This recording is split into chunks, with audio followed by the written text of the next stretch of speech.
নমস্কার বন্ধুরা, আমি রোমা। আজকে আবারও হাজির হয়েছি তোমাদের সঙ্গে একটি নতুন রেসিপি শেয়ার করার জন্য। এই রেসিপিটি খুবই অল্প সময় বানানো যায় এবং খুবই অল্প তেল মশলায় বানানো। রুটি বা লুচির সঙ্গে খেতে খুবই দারুণ লাগে। হাতে যদি খুব কম সময় থাকে কখনো, তাহলে এই রেসিপিটি তোমরা বানিয়ে নিতে পারো। সন্ধ্যায় বা সকালের জলখাবারে, বাচ্চাদের বা অফিসের টিফিনে যদি রুটি বা লুচি দেওয়া হয়, তার সঙ্গে এই তরকারিটা বানিয়ে নিতে পারো।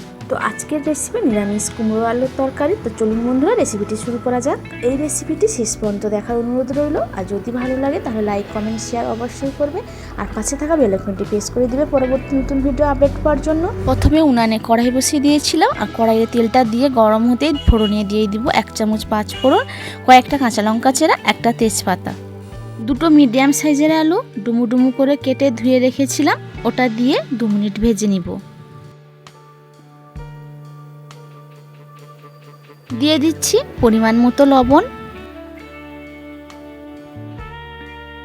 আলুগুলো 2 মিনিট ভাজার পর আমি এখানে 500 গ্রাম কুমড়ো ডুমু ডুমু করে কেটে রেখেছিলাম, ওটা দিয়ে দিচ্ছি। আলুর থেকে কুমড়োর সাইজ একটু বড় করতে হবে।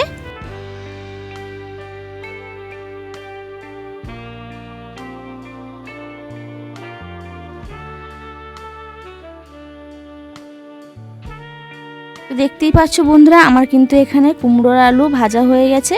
এরপরে আমি ছোট চামচের হাফ চামচের মতো আমি হলুদ গুঁড়ো দিয়েছি। হলুদ গুঁড়ো দিয়ে একটু নাড়াচাড়া করে পরিমাণ মতো জল দিয়ে দিব। জলটা আমি এখানে অল্পই দিব, কারণ ভাজতে ভাজতে আমার কিন্তু কুমড়োর আলু অনেকটাই সেদ্ধ হয়ে গেছে। জল দিয়ে 2 মিনিট মতো ঢাকা দিয়ে দিব।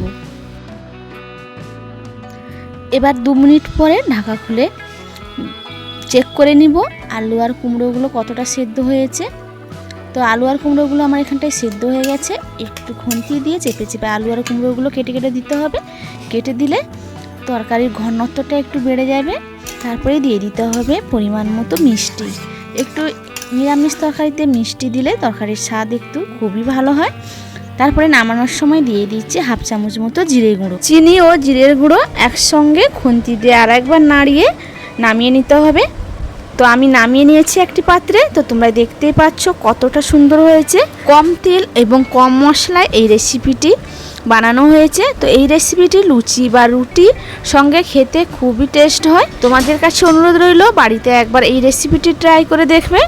আজকের এই রেসিপিটি আশা করছি তোমাদের ভালো লেগেছে। আর যদি ভালো লাগে তাহলে একটা লাইক, কমেন্ট, শেয়ার অবশ্যই করবে। আর পাশে থাকা বেল আইকনটি প্রেস করে দিবে পরবর্তী ভিডিও আপডেট পাওয়ার জন্য তাড়াতাড়ি। আর যে সকল বন্ধুরা এখনও আমার চ্যানেলটিকে সাবস্ক্রাইব করোনি, তাদের কাছে অনুরোধ রইল আমার চ্যানেলটিকে সাবস্ক্রাইব করে দেওয়া। তোমরা সবাই ভালো থেকো, সুস্থ থেকো। ফিরে আসবো পরবর্তী কোনো নতুন রেসিপি নিয়ে। টাটা।